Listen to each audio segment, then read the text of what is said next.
ಬಿಜೆಪಿಯ ಅಧ್ಯಕ್ಷರಾದಂಥ ವಿಜಯೇಂದ್ರ ಅವರ ಅಧ್ಯಕ್ಷತೆಯಲ್ಲಿ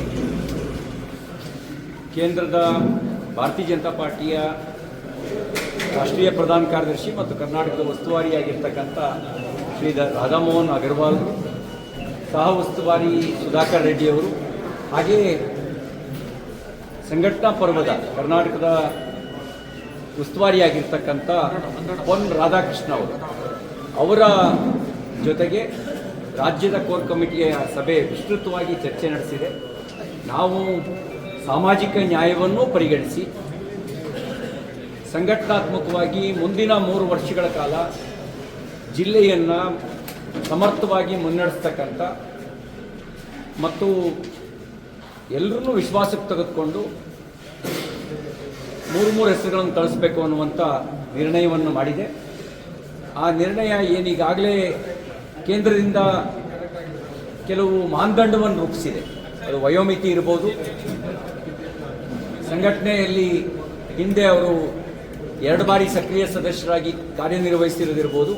ಈ ಎಲ್ಲ ಮಾನದಂಡವನ್ನು ಪರಿಗಣಿಸಿ ಮಹಿಳಾ ಪ್ರಾತಿನಿಧ್ಯ, ಸಾಮಾಜಿಕ ನ್ಯಾಯ ಇದೆಲ್ಲವನ್ನು ಪರಿಗಣಿಸಿ ಸಹಮತದೊಂದಿಗೆ ಈ ಜಿಲ್ಲಾಧ್ಯಕ್ಷಗಳನ್ನು ಆಯ್ಕೆ ಮಾಡೋದಕ್ಕೆ 3 ಹೆಸರುಗಳನ್ನು ಕಳಿಸಬೇಕು ಅನ್ನುವಂಥ ನಿರ್ಣಯವನ್ನು ಕೋರ್ ಕಮಿಟಿ ಮಾಡಿದೆ.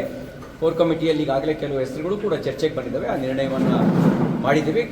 ಇಲ್ಲಿಂದ ನಾವು ಕೇಂದ್ರಕ್ಕೆ ಕಳಿಸ್ಕೊಟ್ಟು ಅದರ ನಂತರ ಅವರು ರಾಜ್ಯದ ತಂಡದ ಜೊತೆ ಸಮಾಲೋಚನೆ ಮಾಡಿ ಜಿಲ್ಲಾಧ್ಯಕ್ಷರ ಆಯ್ಕೆಯನ್ನು ಮಾಡ್ತಾರೆ. ರಾಜ್ಯದ ಅಧ್ಯಕ್ಷರ ಆಯ್ಕೆಗೆ ಸಂಬಂಧಪಟ್ಟಂತೆ ಕೋರ್ ಕಮಿಟಿಯಲ್ಲಿ ಯಾವುದೇ ಚರ್ಚೆ ನಡೆದಿಲ್ಲ. ಅದು ಈ ಹಂತದಲ್ಲಿ ನಡೆಯೋದು ಇಲ್ಲ. ಈ ಎಲ್ಲ ಪ್ರೋಸೆಸ್ ಆದ ನಂತರ ಮುಂದಿನ ಚರ್ಚೆ ನಡೀತದೆ. ಸುಮಾರು ಸಂಘಟನಾತ್ಮಕವಾಗಿ ಸಂಘಟನೆಯನ್ನು ಬಲಗೊಳಿಸೋ ದೃಷ್ಟಿಯಿಂದ ಇವತ್ತಿನ ವರ್ತಮಾನದ ರಾಜಕಾರಣ ಅದು ಕುರಿತಂತೆ ನಾವು ಚರ್ಚೆಯನ್ನು ನಡೆಸಿದ್ದೇವೆ. ಸಂಘಟನೆಗಿಂತ ದೊಡ್ಡ ಸಂಗತಿ ಯಾವುದೂ ಇಲ್ಲ. ಪಕ್ಷ ಇದ್ದರೆ ನಾವೆಲ್ಲರೂ ಪಕ್ಷವನ್ನು ಬಲಗೊಳಿಸೋದಕ್ಕೆ ಬೇಕಾಗಿರ್ತಕ್ಕಂಥ ಅಗತ್ಯ ಕ್ರಮವನ್ನು ಎಲ್ಲರೂ ವಿಶ್ವಾಸಕ್ಕೆ ತೆಗೆದುಕೊಳ್ಳುವಂಥ ಅಗತ್ಯ ಕ್ರಮವನ್ನು ಕೈಗೊಳ್ತೇವೆ. ಬಹಿರಂಗವಾಗಿ ಮಾತನಾಡ್ತಾ ಇದ್ದಾರೆ. ಆ ವಿಚಾರ ಏನಾದರೂ ಚರ್ಚೆ ಆಯ್ತಾ? ಬಹಿರಂಗವಾಗಿ ಮಾತನಾಡ್ತಾ ಇದ್ದಾರೆ. ಸಾಕಷ್ಟು ವಿಷಯಗಳು ಚರ್ಚೆ ಆಗಿದ್ದಾವೆ. ನಾವು ಅದನ್ನು ಸಾರ್ವಜನಿಕವಾಗಿ ಯಾವ ವಿಷಯವನ್ನು ಹೇಳ್ಬೋದಾಗಿದೆ ಅದನ್ನು ನಿಮ್ಮ ಹತ್ರ ಹೇಳಿದ್ದೀನಿ. ಸಾರ್ವಜನಿಕವಾಗಿ ಮಾತನಾಡ್ತಾ ಇರೋದಕ್ಕೆ ನಾವು ನಿಮ್ಮನ್ನು ಕೇಳ್ತಾ ಇರೋದು. ಖಂಡಿತ ನೀವು ಕೇಳ್ತಾ ಇರೋ ಸರಿನೇ. ನಾವು ಯಾವುದನ್ನು ಸಾರ್ವಜನಿಕವಾಗಿ ಹೇಳ್ಬೋದು ಅದನ್ನು ಹೇಳಿ ನಿಮ್ಮ ಹತ್ರ ಹೇಳಿದ್ದೀನಿ. ಸಂಘಟನೆಗಿಂತ ದೊಡ್ಡ ಸಂಗತಿ ಯಾವುದೂ ಇಲ್ಲ. ಸಂಘಟನೆ ಇದ್ದರೆ ನಾವೆಲ್ಲರೂ. ಧನ್ಯವಾದ.